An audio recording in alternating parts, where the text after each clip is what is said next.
What is up, folks? It's Dan here from BeAGameCharacter.com, and welcome back to Going Superhuman.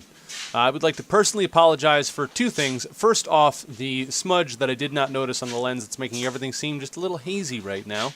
Unfortunately, I didn't see it until after I recorded this workout.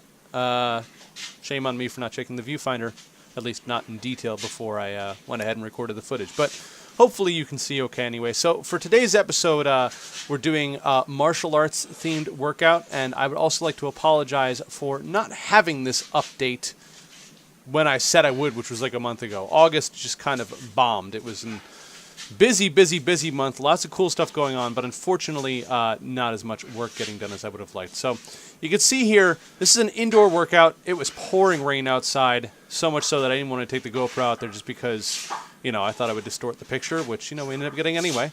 I start most of my martial arts workouts with some sort of judo drill. I use resistance bands to work footwork and hand positioning and stuff like that. You can see here I started pulling a little too hard and lifting the rack up off the ground. So I got a couple plates to weight it down a little more. But right now what I'm really focusing on is improving my judo in particular and just maintaining my karate. I've already got a Yodan in karate. I realize I can continue to improve, but my current big goal for martial arts is to get my Shodan, first degree black belt, in judo. So I usually devote a lot of my workout to doing either judo footwork or judo resistance band training. I kind of favor the resistance band training more than the footwork just because training on your own is tough without having somebody attached to you. But after the judo work, I usually move into weapons work because that was the most recent stuff that I learned in karate. Now, when I say recent, I mean, you know, I picked up my most recent weapon kata, I think, like 5 years ago or something like that. But regardless, it is more recent than my hand kata, so I usually move into weapon kata after the judo stuff. I started here with sai because, again, I'm indoors, not outdoors today. Kind of difficult to work bow. I do a little bit at the end, but for the most part, indoor work is sai and tanfa, which you'll see in a little bit. And I'll do drills, and I'll do kata. You can see here I'm doing a little kata. Before that, I was doing just some blocking and flipping drills. And then after I run through that a couple of times, I'll move on to tanfa. Now, tanfa is my most recent weapon that I picked up, so I'm still gaining proficiency in it. I like it a lot. I don't like it as much as sai, but it's still cool. Flipping it around and feeling all groovy is awesome when you have the timing right and you're getting, you know, your spins full speed and stuff like that. You can't really hear, but if you get it spun right, you get this cool whooshing sound from it as it's flying around in the air, and it always feels pretty awesome to make whooshing sounds, no matter what you're making whooshing sounds with. And then from there, I did move on to bow today. I just have to do stationary drills. Doing kata inside with a low ceiling and breakable stuff nearby is just too much risk.